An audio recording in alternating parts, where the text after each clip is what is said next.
DBC election express আজ আছে সিরাজগঞ্জ ৩ আসনে। সেখানে আছেন সহকর্মী আরিফুল ইসলাম। সরাসরি চলে যাচ্ছি তার কাছে। দ্বাদশ জাতীয় সংসদ নির্বাচন উপলক্ষে দেশের ৩০০টি আসনে ডিবিসির বিশেষ আয়োজন ডিবিসি ইলেকশন এক্সপ্রেস আজ সারাদিন আছে সিরাজগঞ্জ ৩ আসনে।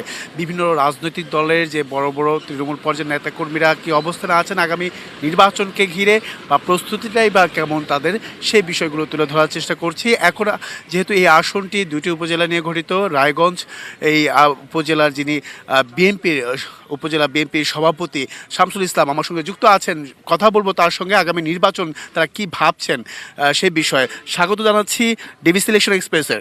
আগামী নির্বাচনে যদি করেন সেক্ষেত্রে কি ধরনের প্রস্তুতি রেখেছেন আর সেই প্রার্থী আছে কিনা? আসসালামু আলাইকুম। ডিবিসি থেকে আগত ভাইদেরকে আমি অভিনন্দন জানাই। আমাদের রায়গঞ্জ তারাসরঙ্গা নিয়ে একটি নির্বাচনী এলাকা।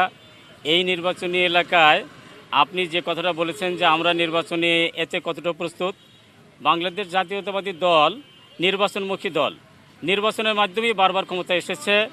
যখনই সুষ্ঠু নির্বাচন হয়েছে তখনই বাংলাদেশ জাতীয়তাবাদী দল এই আসন থেকে সংসদ সদস্য উপহার দিয়েছে।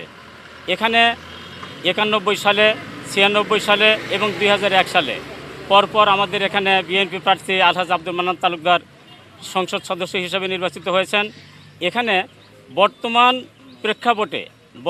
প্রেক্ষাপটে এই সরকারের অধীনে কোনো নির্বাচন হওয়া সম্ভব না, কেননা তারা দিনের ভোট রাত্রেই কালেকশন করে নেয় এবং শুধু তাই নয়, আমাদের নেতাকর্মীকে মাঠে যাইতে দেয় না এবং কেন্দ্র ঘেরাও করে প্রচুর পরিমাণ ভোটার থাকা সত্ত্বেও তারা এখান থেকে যে সেরে ফেরত চলে এসেছে। এর নজির হয়েছে ইতিপূর্বে যে কোনো এই যে আওয়ামী লীগ পিরিয়ডে কোনো সুষ্ঠু নির্বাচন হয় নাই। একমাত্র তত্ত্বাবধায়ক সরকারের মাধ্যমেই এটা সুষ্ঠু নির্বাচন সম্ভব। যখন এদেশে বাংলাদেশে তত্ত্বাবধায়ক সরকারের নির্বাচনের মাধ্যমে তত্ত্বাবধায়ক সরকারের সুষ্ঠু নির্বাচন হয়েছে এবং সেই নির্বাচনে এই আসন থেকে বারবারই বাংলাদেশ জাতীয়তাবাদী দলের প্রার্থী জয়লাভ করেছে। সেক্ষেত্রে আপনারা বিভিন্ন অভিযোগ করলেন নির্বাচন নিয়ে, তবে উন্নয়নটা আসলে কি হয়েছে? উন্নয়ন তো হয়েছে অবশ্যই। আচ্ছা, বর্তমানে যে উন্নয়ন হয়েছে এটা উন্নয়নের ধারাবাহিকতা।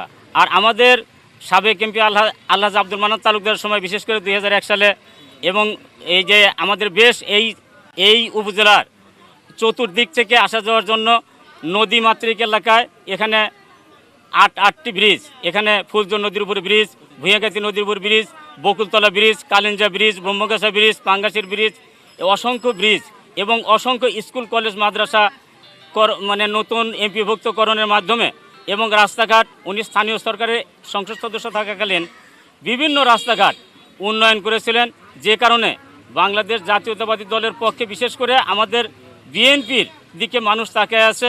এখানে যখন যেভাবে ডাক দেওয়া যায়, সে তৃণমূলটা এতই বিএনপিকে চায়, এই আসনটাই বিএনপির আসন। আওয়ামী লীগ তো এখন ক্ষমতায় আছে বা এই আসনটি আওয়ামী লীগের, সেক্ষেত্রে কতটুকু উন্নয়ন হয়েছে বলে মনে করেন আপনি?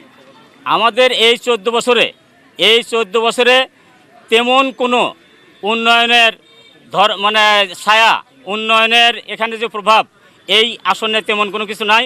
উন্নয়ন হয়েছে তাদের নেতাকর্মীদের উন্নয়ন হয়েছে। অনেক নেতাকর্মীর আঙ্গুল ফুলে কলাগাছ হয়েছে। আজকে একটা ব্রিজ আমাদের থানায় বাদ আছে, সেটা 3 নান্দিনা ব্রিজ। সেই ব্রিজটাও আজ পর্যন্ত তারা কিন্তু করতে পারে নাই। এই 15 বছরের মধ্যে তারা কিন্তু সেই ব্রিজটাও করতে পারে না। আপনারা আগামী নির্বাচনে যদি অংশগ্রহণ করেন সেক্ষেত্রে কি ধরনের প্রতিশ্রুতি নিয়ে আসবেন বলে মনে করছেন, বা তার থেকে আসলে কতটুকু ভালো হবে বলুন? আমরা আগামী নির্বাচনে যদি সুষ্ঠু নির্বাচন হয় এবং তত্ত্বাবধায়ক সরকারের মাধ্যমে যদি নির্বাচন হয়, সেই নির্বাচনে শতভাগ ইনশাআল্লাহ আল্লাহর রহমতে আমাদের বিএনপি জয়লাভ করবে। কেননা আমরা সাংগঠনিকভাবে খুবই শক্তিশালী। আমাদের তৃণমূলের সকল কমিটিগুলো ইতিমধ্যেই হয়েছে এবং বিএনপির কমিটি হয়েছে। যে কোনো আন্দোলন সংগ্রামে আমরা আমাদেরকে ঐক্যবদ্ধভাবে নেতাকর্মীকে পাচ্ছি এবং শুধু আন্দোলন সংগ্রাম করতে বাধা দিতে গিয়ে গত 10 তারিখেও এই যে আওয়ামী লীগ থেকে আমাদেরকে তালিকা করে শতাধিক বাড়িতে হামলা করে আমাদের 7 নেতাকর্মীকে এখনও জেল হাজতে আছে। মামলা হামলা ছাড়া আওয়ামী লীগ কোনো কিছুই উপহার দিতে পারে নাই। ধন্যবাদ। পরবর্তী সংবাদ সন্ধ্যা 6টা। ভিন্ন কোনো রাজনৈতিক দলে তৃণমূল পর্যায়ে রাজনীতির বিদ্যা বা তারা যে কী অবস্থায় আছেন, আগামী নির্বাচনে নিয়ে কী প্রস্তুতি রেখেছেন, সেই বিষয়গুলো তুলে ধরার চেষ্টা করব। সঙ্গে থাকুন ডিবিসি ইলেকশন এক্সপ্রেসের।